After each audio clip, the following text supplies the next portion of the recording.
অসম সাহিত্য সভানে মাছৰ বজাৰ।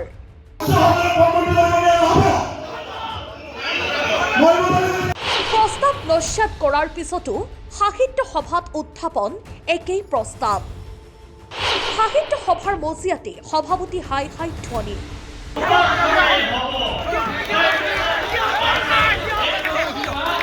প্ৰতিনিধি সভাত অপ্ৰীতিকৰ পৰিস্থিতি। হাই হাই ধ্বনিৰে উত্তাল অধিৱেশন থলী।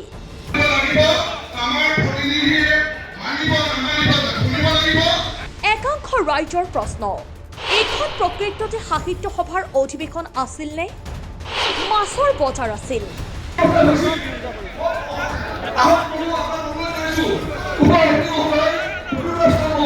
কিয়নো অসম সাহিত্য সভাৰ দ্বাদশ বিশেষ বাৰ্ষিক গুৱাহাটী অধিৱেশনৰ প্ৰতিনিধি সভাত অপ্ৰীতিকৰ পৰিস্থিতি।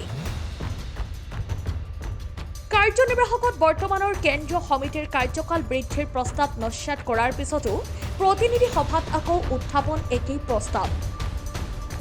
বিৰোধিতাৰ পিছতো সভাপতিয়ে স্বেচ্ছাৰে কাৰ্যকাল বৃদ্ধি কৰিব বিচৰাৰ অভিযোগ একাংশ ৰাইজৰ। তাৰ পিছতেই সভাপতি মুৰ্দাবাদ হাই হাই ধ্বনিৰে উত্তাল প্ৰতিনিধি সভা।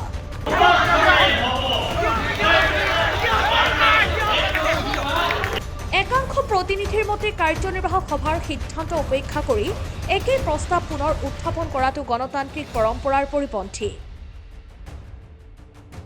এই প্ৰস্তাৱৰ বিৰুদ্ধে তীব্ৰ বিৰোধিতা আৰম্ভ হোৱাৰ পিছতো সভাপতিগৰাকীয়ে স্বেচ্ছাৰে কাৰ্যকাল বৃদ্ধি কৰিব বিচাৰিছে বুলি অভিযোগ উঠিছে।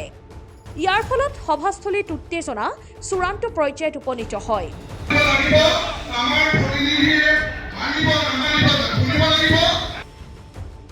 অসম সাহিত্য সভাৰ দৰে ঐতিহ্যবাহী সাহিত্যিক সংস্থাত এই ধৰণৰ ঘটনা সংঘটিত হোৱাক লৈ সাহিত্যপ্ৰেমী সমাজতো প্ৰশ্ন উত্থাপন হৈছে।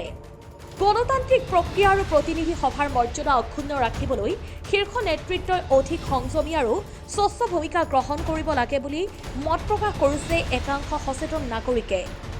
এই ঘটনাই অসম সাহিত্য সভাৰ আভ্যন্তৰীণ ঐক্য সিদ্ধান্ত গ্ৰহণৰ পদ্ধতি আৰু নেতৃত্বৰ দায়িত্ববোধক লৈ নতুনকৈ আলোচনা আৰম্ভ কৰিছে।